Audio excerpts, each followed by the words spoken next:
Seja muito bem-vindo, seja muito bem-vindo ao Congresso Vida Veda de Medicina Integrativa 2022, nossa terceira edição do Convida, que esse ano está focada totalmente em longevidade. 50 profissionais sensacionais para trazer esse conteúdo para você de perspectivas integrativas. E agora você vai ouvir a doutora Priscila Antunes. A Priscila Antunes é médica endocrinologista, né? Nutricionista também, com pós-graduação em nutrição clínica, nutrição esportiva, endocrinologia e metabologia. Ela é mestranda em Ciências da Saúde, palestrante e escritora do livro Meditações Diárias, 30 dias com Santa Idelgarda de Bingen. E ela vai falar para você sobre menopausa e a mulher longeva. A Pri, todo ano, faz muito sucesso aqui no Convida e eu espero que você goste. Olá, alunos do Convida. Pelo terceiro ano consecutivo, eu estou aqui de novo com vocês, com muita felicidade. Para mim é uma honra estar aqui mais uma vez para falar um pouco sobre saúde, medicina e nutrição. Nas duas edições anteriores eu falei um pouco de Ayurveda e hoje eu quero focar aqui no tratamento, principalmente da menopausa, o que eu entendo que seria o tratamento ideal, juntando a nutrição e a medicina contemporânea, para que você passe aí pelos sintomas da menopausa, principalmente você, mulher, que está nessa fase, passe por esses sintomas de uma forma mais leve e mais calma. E sem pressa e sem pausa. Um dia de cada vez. Eu, enquanto mulher, atendo muitas mulheres, né, com diversos sintomas da menopausa e posso te afirmar com toda a certeza do mundo que a menopausa, ela não é uma doença. É uma fase de transição, né?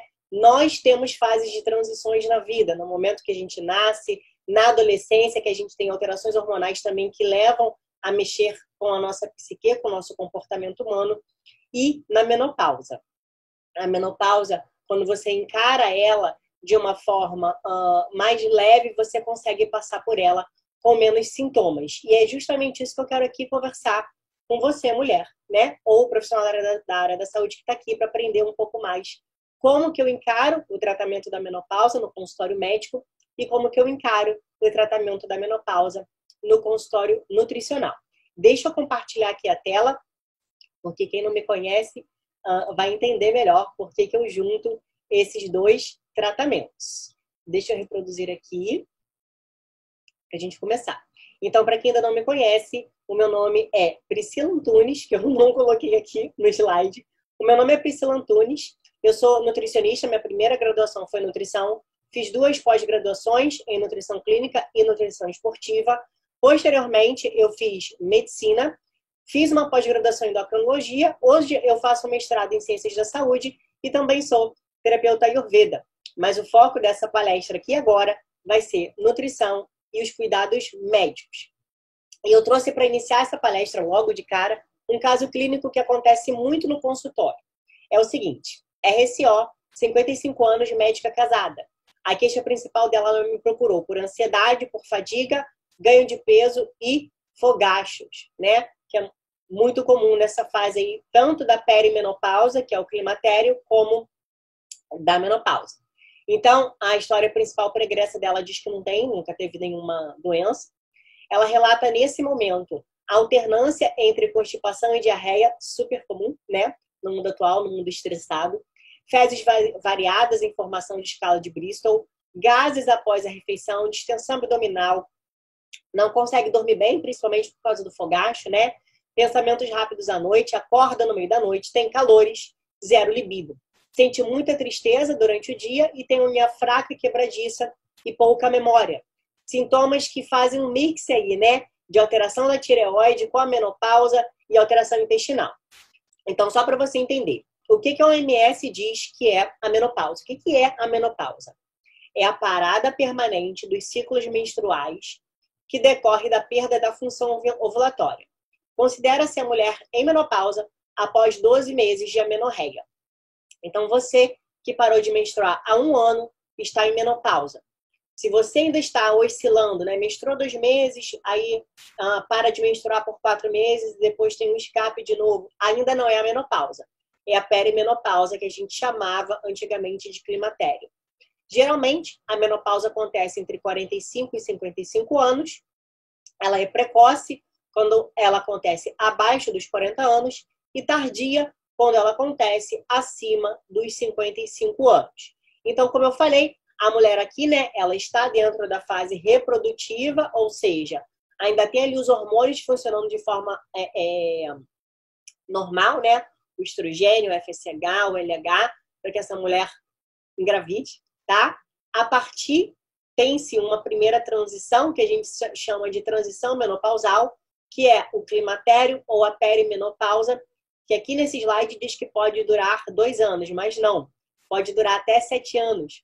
Então, uma mulher entre 5 e 7 anos antes da menopausa, ela pode já começar a ter os sintomas, ela pode já começar a ter fogachos, queda de libido, alteração óssea, porque começa ali a acontecer uma alteração hormonal, né? O FSH começa a aumentar, o estrogênio começa a reduzir, e esses sintomas começam a aparecer em decorrência desse hipoestrogenismo. Então, tem-se um marco ali, né? 1 ano sem menstruar, menopausa, e após esse 1 ano sem menstruar, que é a menopausa, podem acontecer diversos outros sintomas, inclusive doenças, que vão advir dessa queda do estrogênio quando não é tratado de forma correta. Ou seja, com reposição hormonal, ou seja, com os fitoterápicos, estilo de vida, dieta e cuidado do intestino. É o que a gente vai falar aqui ao longo da nossa palestra. Então, ali nessa parada, né, de menstruação, nessa sensação da menstruação, acontece uma atresia do aparelho folicular, diminui a produção de estrogênio e de inibina, vai aumentar a FSH, pode-se ter um aumento relativo de androgênios, né? Então, algumas mulheres vão ter aí um aumento de DHT, por isso que às vezes elas começam a ter uma barba, elas começam a ter uma acne também da mulher adulta, porque pode estar acontecendo esse aumento aí, tá? E ocorre uma conversão periférica de estrona, de estrogênio em estrona, que pode, se tiver sendo excessiva, a ciência atual diz que pode ser, inclusive, um dos gatilhos do câncer de mama aí nessa fase da menopausa. Então, só para ilustrar aqui, acontece uma queda do FSH, que é essa linha roxa, uma queda do LH, e acontece também uma queda do estradiol ali depois da menopausa. Desculpa, eu falei errado. Acontece um aumento do FSH, que vai marcar a queda do estradiol, né, do estrogênio, ali na pós-menopausa, tá? Dizendo que essa mulher, ela não tem mais a fase reprodutiva dela. E aí o que ocorre, tá?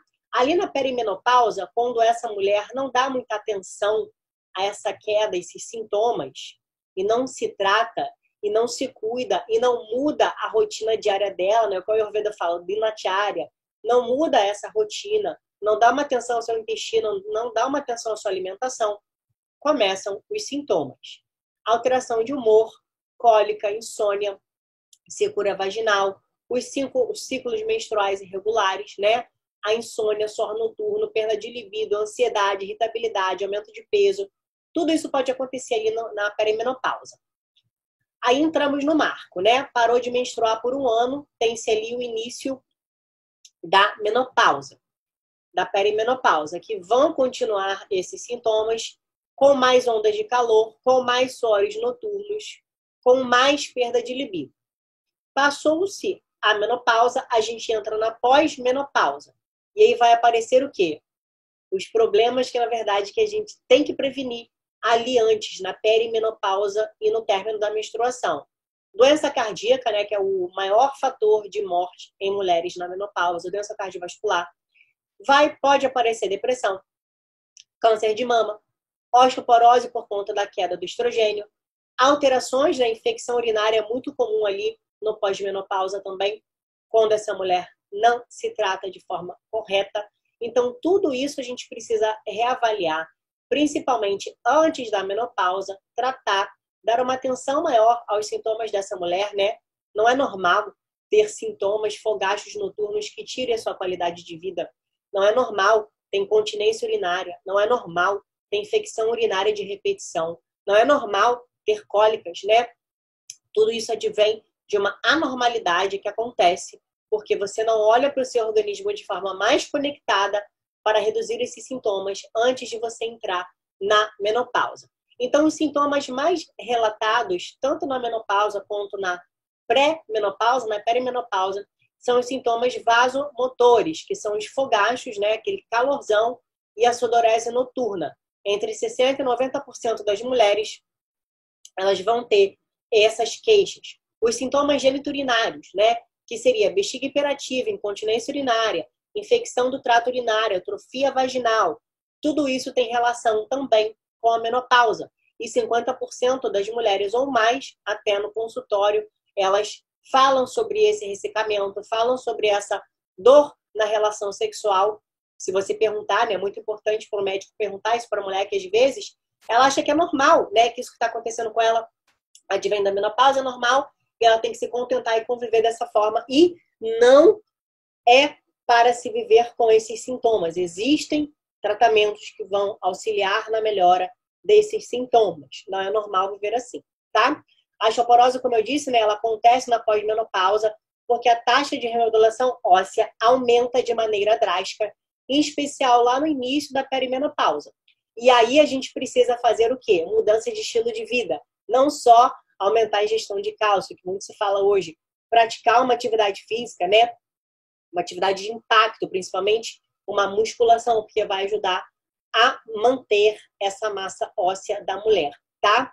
A doença cardiovascular que acontece na pós-menopausa, né, é a principal causa de morbidade e mortalidade em mulheres na pós-menopausa. Então, a menopausa ela já é um fator de risco para a doença arterial coronariana e existem repercussões sobre a função cardíaca, a pressão arterial, tolerância à glicose e perfil lipídico, caso essa mulher não se atente e não se trate antes dela entrar na menopausa. E o que faz isso acontecer, né? O que faz o LDL aumentar? A queda do estrogênio. Então, a queda do estrogênio automaticamente vai fazer o LDL aumentar, o colesterol total aumentar, o triglicerídeo aumentar, o HDL vai reduzir e essa mulher vai ter aí uma propensão a ter uma doença cardíaca. O melhor tratamento de todos da ciência atual é a reposição hormonal. E é sobre isso que eu vou conversar com vocês, principalmente aqui ao longo dessa aula, tá? Antes, a gente precisa fazer uma visualização do que aconteceu ao longo da história. Lá nos anos 40, né, em 1942, começaram a prescrever estrogênios para as mulheres conjugados de equinos. O que é isso? Cavalo.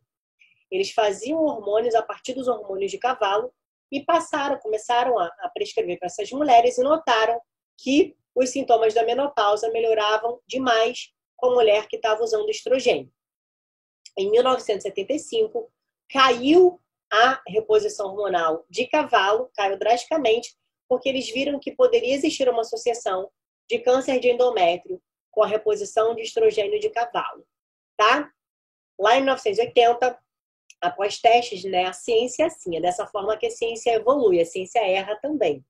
Então, lá em 1980, os cientistas viram que a progesterona, que não é isso aqui que eu estou falando, né? Em 1980, eles começaram a prescrever progestinas, que não são progesteronas, né? Não é o hormônio idêntico ao hormônio que a gente produz. A progestina é um hormônio sintético. Geralmente são as progestinas que estão presentes aí nos anticoncepcionais, né? Elas começaram a ser prescritas para essas mulheres junto com o estrogênio e viram que essas progestinas, elas preservavam, né? Diminuíam a chance de uma mulher ter câncer no endométrio. E aí foi se tendo uma ascensão nessa prescrição hormonal de estrogênio e progesterona para essas mulheres, né? Principalmente ali depois dos anos 80, 15 milhões de mulheres faziam a reposição hormonal com esses dois hormônios. E lá em 2002 saiu um estudo WHI observacional em animais que sugeriram que a prevenção de doença coronariana e demência, além de evitar... Lá nos anos 2000, né, saiu esse estudo WHI dizendo que essa reposição hormonal podia causar doença cardiovascular nessas mulheres. E aí começou de novo aquele furdunço, né? Reposição hormonal causa câncer, reposição hormonal causa doença cardiovascular, vamos parar de repor os hormônios nessas mulheres. E depois eles sugeriram, né, que a reposição hormonal, além de prevenir doença coronariana e demência, também poderia evitar a perda de massa óssea. Resumo da história. Eu vou apresentar aqui para vocês esses trabalhos, mas o resumo foi o seguinte. A metodologia desse trabalho, lá do WHI, não foi uma metodologia bem prescrita, né? Eles fizeram a reposição hormonal em mulheres que não tinham necessidade de fazer reposição hormonal e depois de anos, né, a gente conseguiu ver através da ciência que repor hormônios em mulheres que passam depois de uma janela de reposição hormonal não é efetivo, porque pode sim causar doenças. Então tem-se aí uma janela para repor os hormônios. Passado muito tempo, não é interessante mais repor os hormônios nessa mulher. E ainda, antes da menopausa aparecer, ali na perimenopausa, é o momento ideal de se começar a reposição, caso precise, tá? Tem mulher que não precisa, tem mulher que vai passar por essa fase de transição sem sintomas, de forma maravilhosa, sem nenhuma alteração, então é tudo muito individual, mas se a mulher já começa a ter muitos sintomas antes, esse é o momento ideal para começar a reposição do que depois, tá? Então, aqui foi o que aconteceu, né? Ao longo dos anos, aí na prescrição teve um boom, depois reduziu por conta desses trabalhos e ficou o mito de que reposição hormonal faz mal. Não, reposição hormonal ela não faz mal, mas a gente precisa avaliar o indivíduo, né? A gente fala muito sobre isso em Ayurveda, a gente trata a pessoa individualmente. Então, aqui é a mesma coisa, tá? Esse é o trabalho que falou sobre câncer de endométrio, né? Associando o câncer com o uso do estrogênio de cavalo, o estrogênio equino, um trabalho feito lá em 1975. E depois, né, fizeram aí um outro trabalho falando sobre a progestina na prevenção da doença coronariana, tá? Das mulheres em uso de estrogênio e progestina. E alguns trabalhos, o problema desse trabalho foi que as mulheres que apresentavam que fizeram, né, a reposição hormonal tinha ali uma média de 66 anos. E não é para a gente repor hormônio numa mulher após 16 anos da menopausa. Como eu disse, a gente tem uma janela, tá? Se a gente começa a repor o hormônio muito tarde, essa mulher também vai sofrer efeitos desses hormônios. A gente precisa entender que a reposição hormonal ela tem que ser feita o quanto antes. Então, a idade média desse trabalho, que fala mal da reposição, era entre 63 e 66 anos, ou seja, mais de 10 anos, né, que essas mulheres tinham menopausa. O trabalho diz que existe ali um efeito protetor do estrogênio, e o perfil lipídico dessas mulheres também melhoraram, mas talvez o hormônio ideal para se fazer a reposição não seja a progestina. E o que é recomendado hoje, né? A gente tem alguns critérios a seguir. A gente precisa entender e olhar individualmente esse paciente, né? A idade do paciente, ver se ele realmente tem sintomas que sejam indicação de prescrição hormonal. O sintoma principal de prescrição hormonal é o fogacho, né? São os sintomas vasomotores. A via de administração, a gente precisa escolher se a gente vai fazer a reposição hormonal ou de gel, né?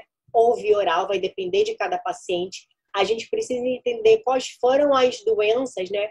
As comorbidades que essa paciente tem para repor ou não os hormônios e avaliar essa janela terapêutica, né? O tempo aí de menopausa. Então, a gente sabe que o ideal seria repor entre 50 e 59 anos ou com menos de 10 anos de menopausa. Então, o que a American Society de Endocrinologia fala, tá? Ela é a favor da reposição hormonal. O que a Endocrino Society fala?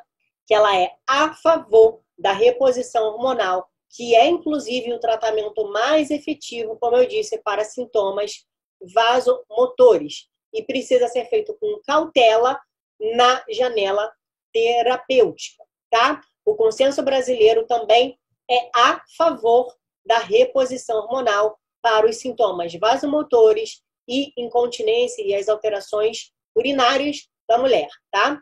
Também somos a favor. Então, existe um grau de evidência A na reposição hormonal para sintomas vasomotores, fogacho e suor noturno e é considerado o tratamento mais efetivo para melhorar os sintomas. Grau de evidência A para tratar também os sintomas geniturinários dessa mulher e a gente pode fazer também estrogênio tópico vaginal para essa mulher, tá? A função sexual, a gente entende, né, que ocorre uma melhora da dor na relação sexual, né, com a reposição hormonal. Baixas doses de estrogênio podem melhorar também a satisfação sexual, lubrificação, pode aumentar o fluxo e sensação dos tecidos vaginais. Não existe evidência que o estrogênio melhora o interesse sexual da mulher, né? E a terapia hormonal, ela não deve ser usada somente como tratamento para a diminuição da libido, a terapia de estrogênio, né? Mas a gente vai conversar um pouco mais à frente sobre a testosterona. As evidências atuais, né, elas são ainda insuficientes para demonstrar um efeito significativo da terapia de estrogênio no interesse sexual, na excitação, na resposta orgásmica ou no desejo sexual hipoativo, independentemente do seu efeito no tratamento dos outros sintomas da menopausa. E existe um trabalho brasileiro recente, de 2019, que fala sobre a terapia de reposição hormonal de testosterona em mulheres que têm o desejo hipoativo por mais de 6 meses, né? Que tem alguma relação sexual por mais de 6 meses. Mas eu aqui, como médica, falo que isso tem que ser avaliado de forma individual em cada pessoa, né? Eu não vou esperar aquela mulher 6 meses com dispareunia, né? Com baixo desejo sexual, sendo que ela está fazendo tudo certo, está fazendo a dieta certa, tem uma rotina correta, está fazendo a reposição hormonal e ainda assim tem sintomas, eu vou sim prescrever uma testosterona para aquela mulher e avaliar os resultados. Testosterona em baixa dose, tá? Então, tudo tem que ser avaliado de forma muito minuciosa e muito individual na reposição hormonal. A gente sabe, por exemplo, que a osteoporose ela tem um grau de evidência A de melhora na reposição hormonal, né? A terapia hormonal ela é eficaz na prevenção da perda óssea, ela diminui a incidência de todas as fraturas relacionadas à osteoporose, incluindo as fraturas vertebral e de quadril. Durante a terapia hormonal, né, pode acontecer uma redução de fraturas na pós-menopausa. E a descontinuidade do tratamento pode reduzir o benefício, mas o uso da reposição hormonal ele não deve ser recomendado para fins exclusivos de prevenção de fratura. A gente tem outros tratamentos na endocrinologia, né? O alendronato. A gente tem outros tratamentos dentro, inclusive, da nutrição, né? A reposição de vitamina D, a reposição de magnésio para essa mulher na menopausa. Então, a finalidade da reposição hormonal não é prevenir menopausa, a osteoporose. Mas quem faz essa reposição tem benefícios na prevenção e na regressão, inclusive, da osteoporose, né?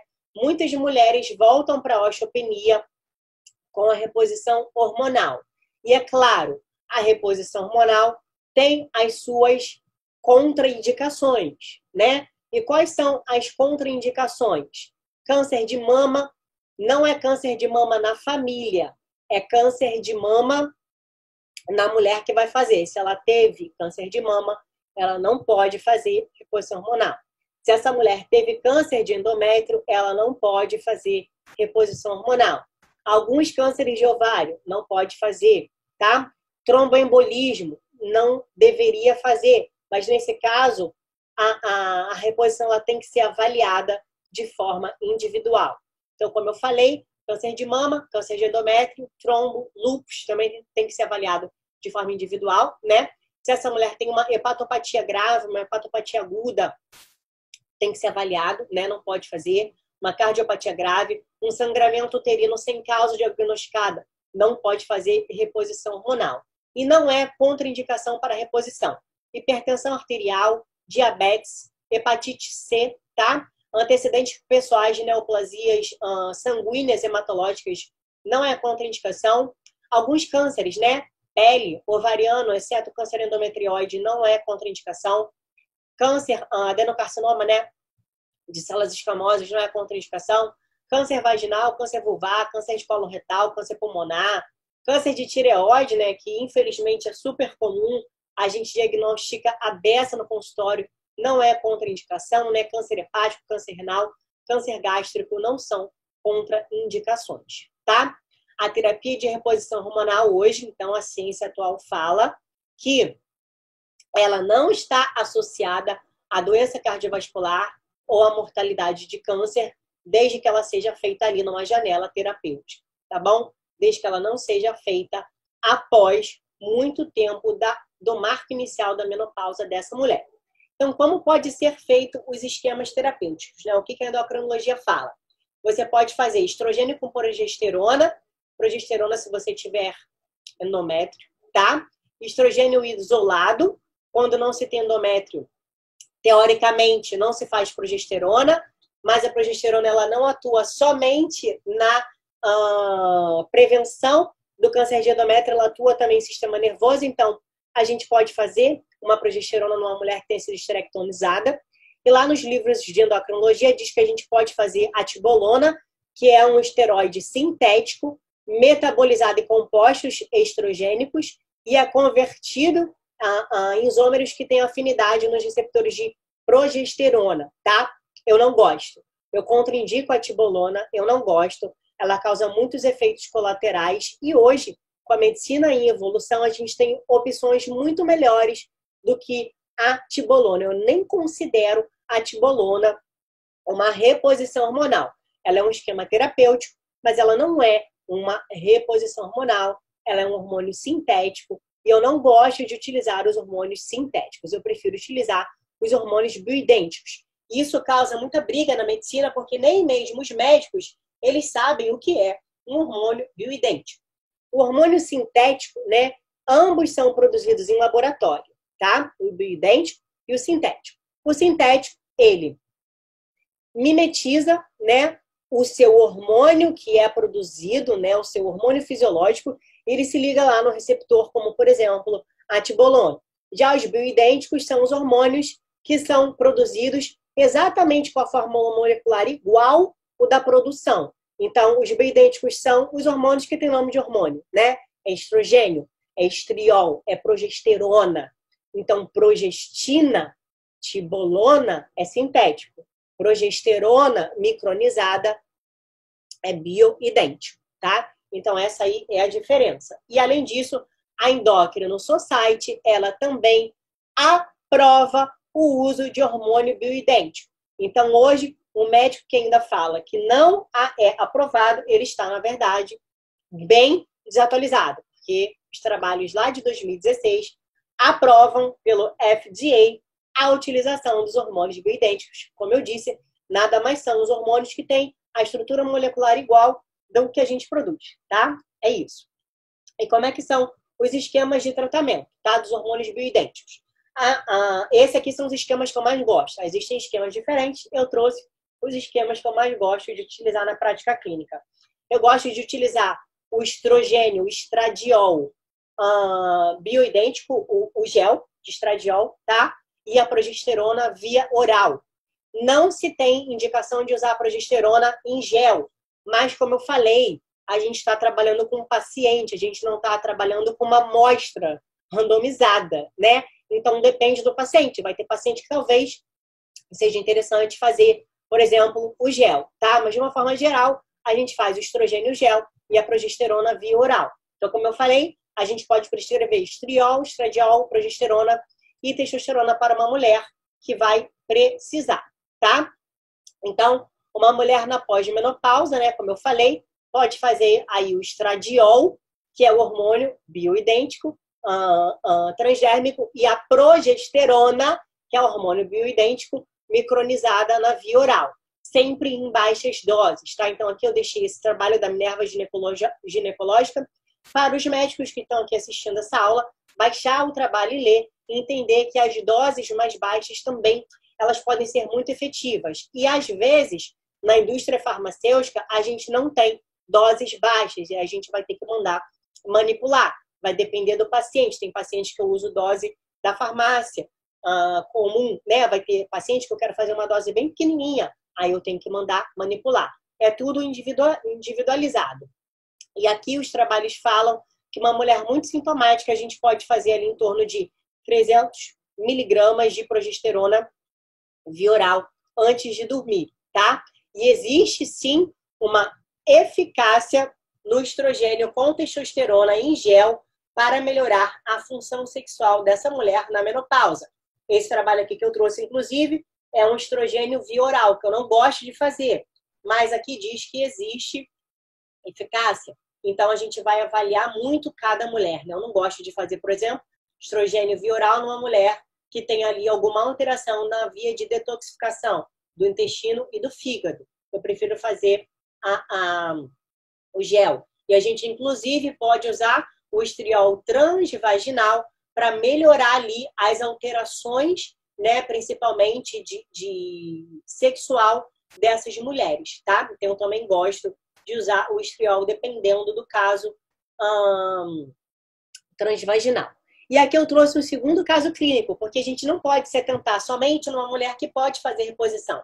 A gente pode estar em contato no consultório com mulheres que não podem fazer por alguma contraindicação, né, porque teve câncer de mama, ou que não querem fazer, né? O paciente é ele que manda no tratamento clínico. O médico, ele dá o caminho. Ele fala, olha, você pode fazer o tratamento com reposição, ou caso você não queira, a gente tem hoje na ciência, que inclusive a ciência ancestral, o Ayurveda, a ciência ancestral que eu estudo muito de Santo Edegarda, né?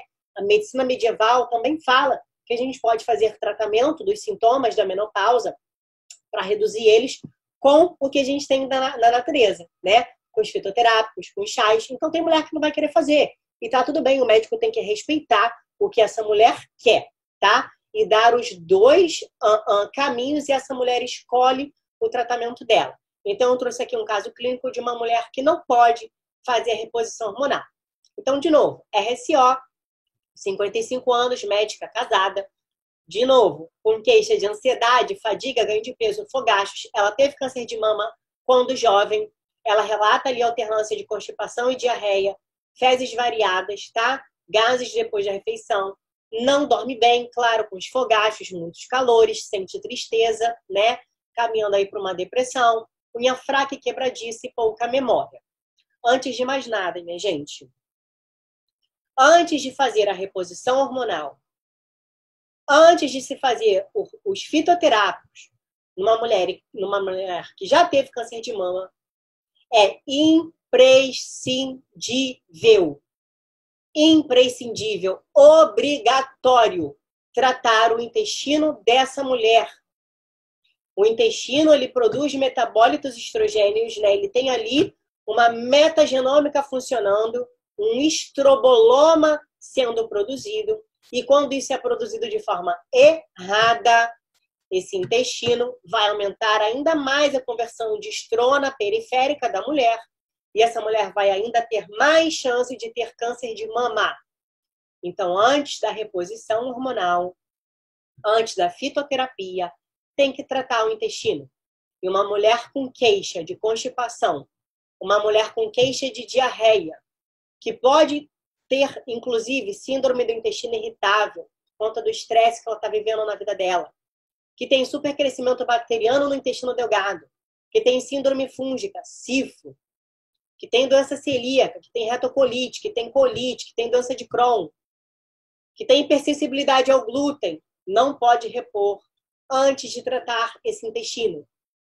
E o tratamento pode ser com gastro, dependendo do caso, vai usar antibiótico, vai usar remédio para síndrome do intestino irritável, mas o tratamento base, o tratamento principal é a nutrição desse intestino, é a redução desses patógenos. Vocês podem ver aqui que um trato intestinal saudável, ele tem bactéria, ele tem fungo, mas ele tem equilibrado, diferente de um trato intestinal que tem uma exacerbação de umas bactérias crescendo ali nesse intestino.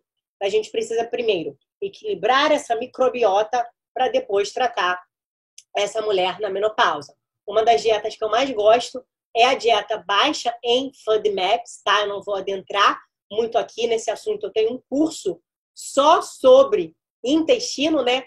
Só para você entender o quão profundo é esse assunto. Então, eu tenho um curso aí de mais de 30 horas, 40 horas só sobre intestino. Então, não vou adentrar muito aqui nesse caso, nesse assunto, mas você precisa entender que um dos tratamentos pode ser um protocolo chamado FODMAPs, que é um protocolo que a gente vai reduzir a ingestão de carboidratos que são ricos em FODMAPs. E aqui eu deixei só um exemplo para você, Caso você esteja aí nessa alternância, né, na síndrome do intestino irritável, numa hipersensibilidade, com muita distensão abdominal, com muitos gases pós-refeição, pode ser um protocolo que você pode seguir. E aqui está um exemplo só para você entender, tá?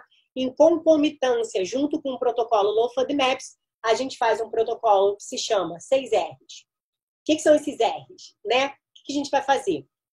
Junto com a alimentação baixa em FODMAPs, a gente vai remover os patógenos, reparar a microbiota, recolocar as enzimas, reinocular os probióticos, né, ou os prebióticos nessa paciente, reequilibrar essa microbiota e reavaliar esse paciente para ver se ele já está pronto para fazer a reposição hormonal ou a utilização dos fitoterápicos para os fogachos e os sintomas da menopausa. Então, como eu falei, né, esses são os 6 passos para tratar a disbiose de um paciente. A gente remove patógenos, remove os alimentos alergênicos daquele paciente, renocula prebiótico e probiótico se precisar. Nem todo mundo precisa de probiótico, né? A gente recoloca as enzimas digestivas, a gente repara a dieta, né? Repara ali a mucosa desse estômago, desse intestino do paciente. A gente reequilibra os hábitos de vida dessa paciente e reavalia os objetivos dessa paciente. E a partir daí, a gente repõe os hormônios. Então, aqui é só um exemplo, né, do que a gente pode utilizar, o que a fitoterapia, né, e a medicina ancestral, a Ayurveda, traz como opção para remover patógenos. Então, a gente tem óleo de orégano, a berberina, óleo de alho, o chá de menta, o cranberry, né, as especiarias, né, o tomilho, o cravo, o anis, o endro, a artemisia. A gente pode fazer chá de alecrim, chá de alcaçuz, chá de gengibre. Tudo isso é interessante para melhorar a digestão e melhorar aí essa população bacteriana exacerbada dentro desse intestino, né? Os alimentos alho com alicina, a cebola com a quercetina, extremamente anti-inflamatória, é interessante aí para esse paciente. Então, a gente pode usar também o própolis, né, que é extremamente anti-inflamatório, 3 a 4 vezes ao dia. As sementes, semente de melão, semente de abóbora, semente de mamão, são super antiparasitárias, né? Ajuda aí a reduzir os nossos parasitas. E, novamente, o cranberry. E aí, dinamicamente, a gente vai recolocando essas enzimas digestivas. A gente recoloca através dos temperos, né? O gengibre, o alecrim, como eu falei, o chá de alecrim, o aloe vera, a gente pode usar com cautela, mas a gente pode usar também nesse paciente. As vitaminas do complexo B, o zinco também ajuda a recolocar as enzimas, né? O suco de limão, a panaceia do Ayurveda, que é uma mistura de limão, sal de rocha, sumo de gengibre e um pouquinho de açúcar. Ajuda a melhorar muito a digestão, né? Antes das refeições, tá? A solução de ácido clorídrico, dependendo do caso, a gente pode usar. O cloridrato de betaína também ajuda muito ali a reduzir os prazóis da vida, né? A gente consegue aí com a betaína dependendo do paciente, ou então prescrever enzimas para esse paciente também vai melhorar bastante na produção enzimática e melhorar a digestão dele. A gente pode reparar essa mucosa com glutamina, com arginina, novamente ali o zinco, a vitamina A vitamina C, o pantotenato de cálcio, as vitaminas do complexo B também, né? O folato, os BCAAs, o colágeno, né? Então, quem estuda aí junto comigo, a Santa Hildegarda, para quem não conhece, é uma santa da era medieval, que ela fala muito sobre o tratamento do intestino com colágeno, né? Com caldo de mocotó. Quem não é vegano, né? Canja. A gente pode tratar, reparar essa mucosa intestinal com esses alimentos, ou até mesmo utilizar um colágeno sintético para o intestino, né? Geralmente ali, nos primeiros 60 dias, a gente não usa nem prebiótico, nem probiótico, né? Principalmente se for uma pessoa que tem muita distensão abdominal, a gente não usa, a gente espera para ver como é que vai ser os sintomas dessa paciente e depois a gente recoloca, se precisar, né, principalmente o probiótico, a gente reinocula os probióticos de lactobacilos, de bifidobactérias e também os prebióticos, né, através da alimentação e ver como é que essa pessoa responde a esse tratamento, né? Eu gosto muito de fazer essa combinação aqui dos bifidobactérios, né, o longo, o infantes e o breve, com os lactobacilos, os acidófilos, o casei, o delbreuque, o bulgaris, o plantaro. E se for uma pessoa que tem muita ansiedade, eu também gosto muito de trabalhar com o rhamnosus, tá? Gosto muito de trabalhar com eles. Além disso, a gente sabe que o jejum, ele também, dependendo do indivíduo, pode representar uma estratégia viável para regenerar o intestino desse paciente. Então, pode ser um jejum rápido, né? De 10 horas, de 12 horas, ou um jejum alimentado, né? Como a Ayurveda fala bastante, pode ser também, tá? É uma estratégia também de melhora aí dessa regeneração intestinal antes da gente fazer a reposição hormonal. A dieta mediterrânea já é uma dieta para lá de prescrita para melhorar sintomas da menopausa. A gente sabe que ela tem um efeito cardioprotetor, principalmente por conta dos alimentos ricos em hidroxitirosol, como a azeitona, como o azeite, né? Alimentos ricos em antocianinas, que são os alimentos vermelhos, roxos, né? A uva, o suco de uva, o açaí, são alimentos super importantes para essa mulher na menopausa e na pré-menopausa, para proteger o sistema cardiovascular dela, tá? E também protege contra o câncer de mama.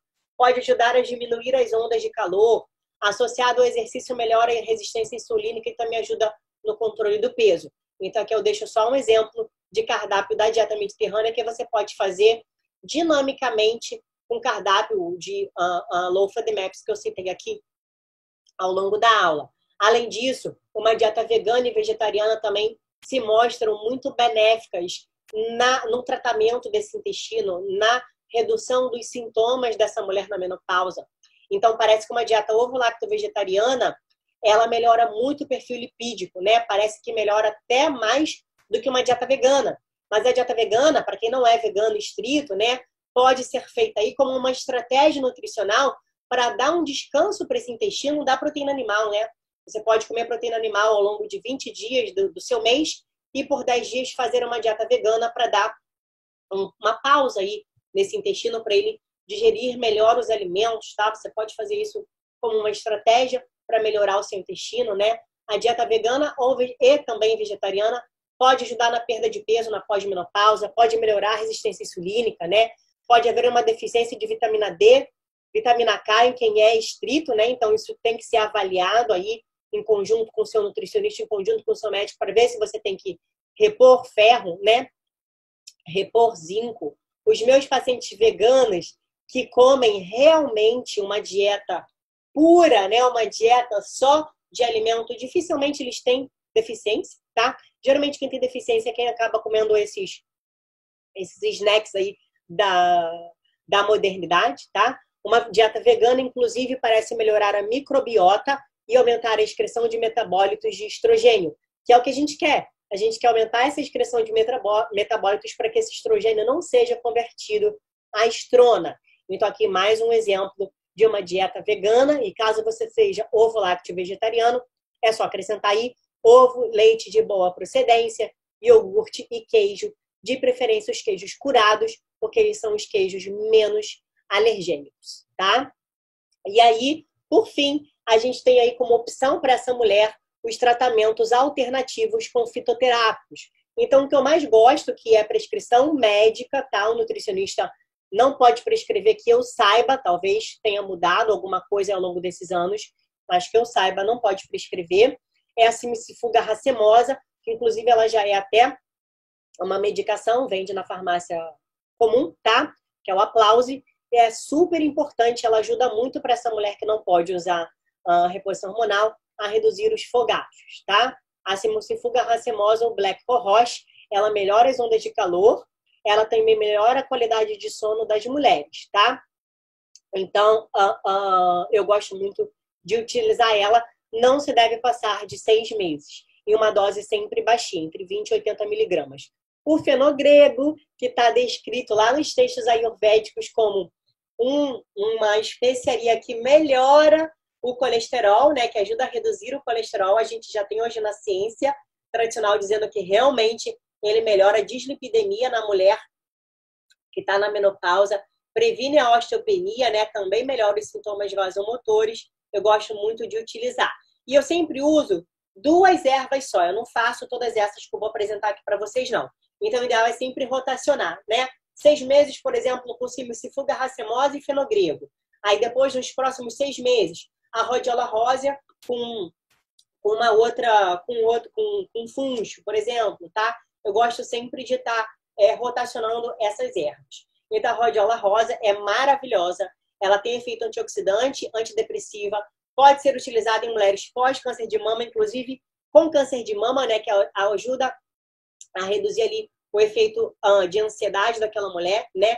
Ela tem também um efeito anti-inflamatório em tireoide e a dose que eu gosto de usar é entre 200 e 500 miligramas por dia. O Vitex também parece auxiliar aí nos sintomas da perimenopausa, principalmente quando está associado ao hipérico, que também é prescrição médica, tá? A Prímula é muito interessante para melhorar as ondas de calor e também a mastalgia, que é aquela dor na mama que algumas mulheres sentem. E associando Prímula com óleo de linhaça e vitamina E, melhora muito essa dor na mama, tá? O trevo vermelho, que é Red Clover, também melhora os sintomas de calor, melhora a ansiedade e depressão e pode melhorar ali aqueles suores noturnos que acontecem também na mulher na menopausa. O Crocus sativus, que é maravilhoso, que vem aí da nossa querida, do nosso querido açafrão verdadeiro, que a gente usa aquele pichilo de açafrão, né?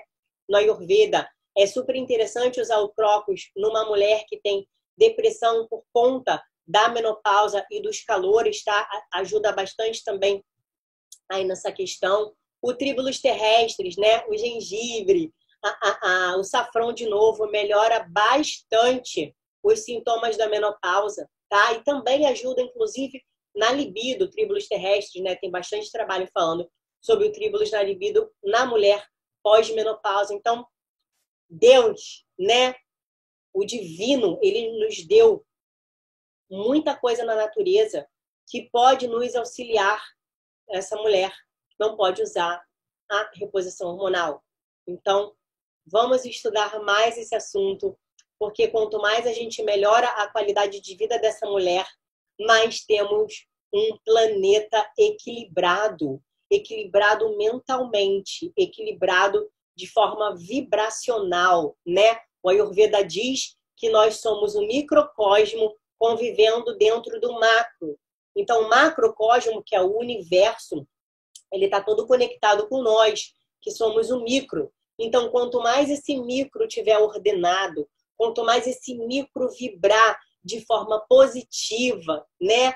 Entendendo, se reconectando com os seus sintomas, mais a gente consegue ter um mundo melhor para todos, né? A melatonina também é um hormônio super importante, ela regula o humor, regula o apetite, melhora a osteopenia, né? Pode prevenir aí a osteoporose. Então, a gente pode utilizar aí nessa mulher que tem alteração de sono. Cuidado a utilizar melatonina em mulheres que não têm alteração de sono, porque ela pode piorar ainda mais, tá? Então, tem que usar só nas mulheres que realmente têm uma redução de melatonina e doses baixas, né? Além disso, todos aqueles fitoquímicos que eu falei, né?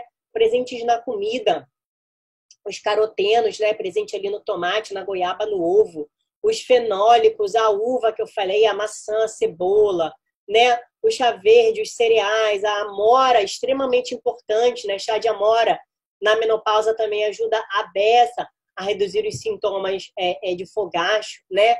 A soja, desde que ela não seja geneticamente modificada, né? Se ela for orgânica, utilizada ali com parcimônia, né? Que não seja utilizada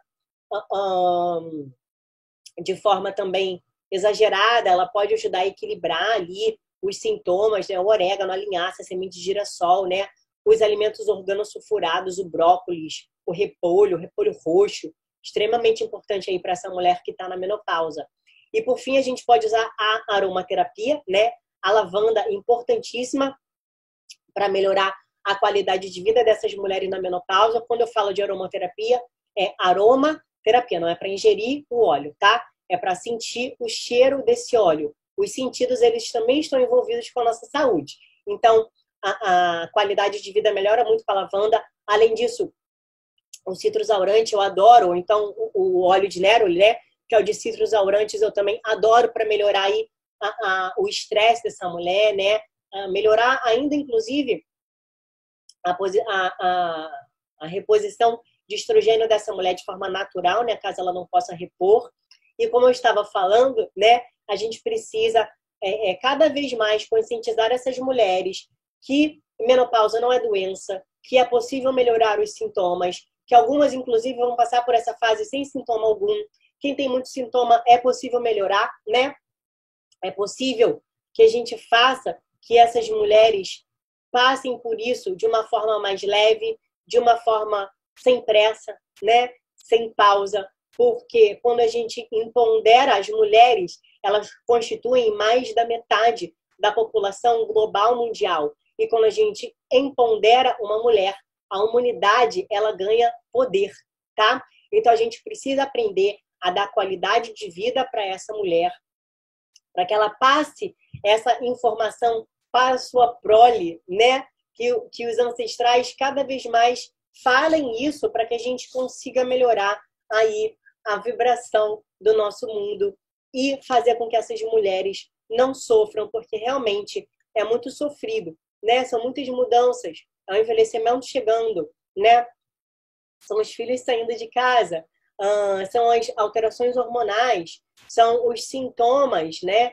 De baixa hipoatividade sexual, que também altera muito a psique dessas mulheres. A gente precisa ajudar essas mulheres todas juntas, né? E todos também, quem está aqui, médicos, nutricionistas do sexo masculino, vocês também precisam ajudar essas mulheres para que elas passem por essa fase de uma forma mais leve, mais calma e mais empoderadas, para que, mais uma vez, a gente consiga aí se conectar todo mundo junto e ajudar um ao outro. Um acende a vela do outro, né? A gente não está sozinho nesse mundo, então nosso papel aqui é servir e ajudar ao próximo sempre, com empatia, com carinho e com estudos, tá? Para que a gente consiga entender cada vez melhor como que a gente pode solucionar o problema desse paciente. Então aqui, como que eu faria no caso clínico 1? Lá no caso clínico 1, eu faria, Priscila Antunes, tá? A sua conduta pode ser diferente da minha e tá tudo bem. Eu faria reposição hormonal com estrogênio bioidêntico, progesterona via oral e testosterona transdérmica.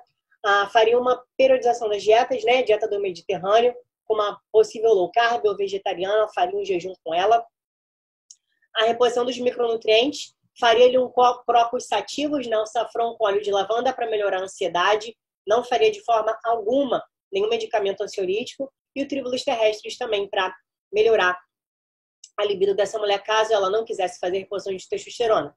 Já no caso clínico número 2, a mulher que teve câncer de mama, uma dieta low FODMAPs, né, uma dieta mais plant-based, com um jejum, a reposição via manipulados, cápsulas do micronutriente, óleo de lavanda, óleo de laranja doce, faria uma fórmula para ela, né, simicifuga, rhodiola, red clover e o própolis sativos, porque ela não pode repor os hormônios, e manteria o acompanhamento dessas mulheres a cada 3 ou 6 meses, tá? Para quem não me conhece, eu deixo aqui o convite para me conhecer. Eu sou muito pita, eu sou muito colérica, então quem não me conhece pode se assustar no primeiro momento, mas se